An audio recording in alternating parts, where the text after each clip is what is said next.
మనకి dark circles ఎందుకొస్తాయి అన్న reason మనకు తెలియాలి. ఫస్ట్ మంచి స్లీప్ ఇవ్వాలి. సెకండ్ స్ట్రెస్ తీసుకోవద్దు. అండ్ ఫోన్ అన్నది ఎక్కువ చూడకూడదు. ఒకవేళ చూసినా దూరం నుండి చూడాలి. దగ్గర నుండి చూడొద్దు. అండ్ డార్క్ రూమ్‌లో అస్సలు చూడకూడదు. అండ్ మన దాంట్లో ఐరన్ బ్లడ్ సరిగ్గా లేకపోయినా కూడా అండర్ ఐస్ కింద బ్లాక్‌గా అవుతుంది. సో, బ్లడ్ సరిగ్గా ఉండాలి అంటే మంచి ఫుడ్ తీసుకోవాలి. బాగా వాటర్ తాగాలి. సో, ఇవి కొన్ని సైంటిఫిక్‌గా ప్రూవ్ అయినవి. అండ్ ఇంకేంటంటే మెయిన్ రీజన్ మన అండర్ ఐస్ కింద స్కిన్ చాలా సెన్సిటివ్‌గా ఉంటది. సో, అక్కడ పిగ్మెంటేషన్ రావడానికి చాలా ఛాన్సెస్ ఉంటాయి. ఫేస్ అంతా మంచిగా కనిపిస్తూ అండర్ ఐస్ కింద బ్లాక్‌గా కనిపిస్తే కొంచెం అంత మంచిగా కనిపియదు కదా చూడ్డానికి.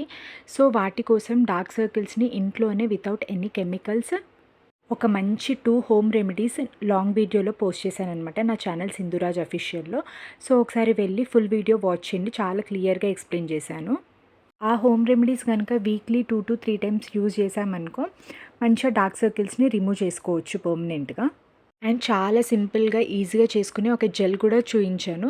ఆ జెల్ డైలీ నైట్ పడుకునే ముందు మన ఐస్ కింద అప్లై చేసుకొని పడుకుంటే డార్క్ సర్కిల్స్ అన్నవి చాలా త్వరగా తగ్గిపోతాయి.